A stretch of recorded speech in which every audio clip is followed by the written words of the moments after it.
As an asset-based lender, it's important to delve deep into the dynamics shaping today's real estate investment landscape. The overvaluation prevalent in the current market is largely a product of the artificially low interest rates we've seen in recent years. For instance, the costs associated with a $500,000 mortgage have risen by approximately 41%. This environment has led to a unique situation where the real value lies not in the real estate itself, but in the mortgages underpinning these assets, especially those locked in at rates below 3%.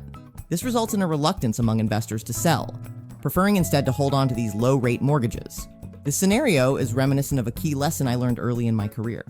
In my first job as a junior cost accountant, I remember discussing with the CFO, Jim, about the company's most valuable assets. Surprisingly, he pointed to our long-term property leases, which had become incredibly lucrative over time due to the vast difference between the fixed lease rates and the skyrocketing market value of the leased spaces. This mirrors the current situation with long-term, low-interest mortgages in a market where rates are now approaching 7.85%. The current political climate seems less inclined to address inflation through boosting production and more towards constraining growth to temper inflation.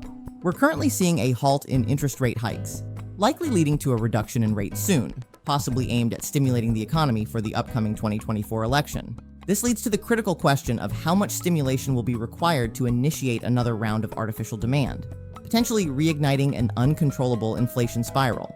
The use of cheap debt can create temporary artificial inflation in property values, but the long-term reality is managing and staying ahead of continuous inflation to grow your asset portfolio effectively. We are moving towards an economy increasingly dependent on the monetization of debt, a path fraught with challenges. The adage, "we owe it to ourselves," becomes problematic in an economy not underpinned by actual production. As asset-based lenders, we urge investors to be acutely aware of both the short-term and long-term implications of these economic cycles. It's essential to remain vigilant, grounded in reality, and to make wise investment decisions that can weather these turbulent economic times. With that said, this has been Nathaniel with Fulford Lending. Thank you for watching.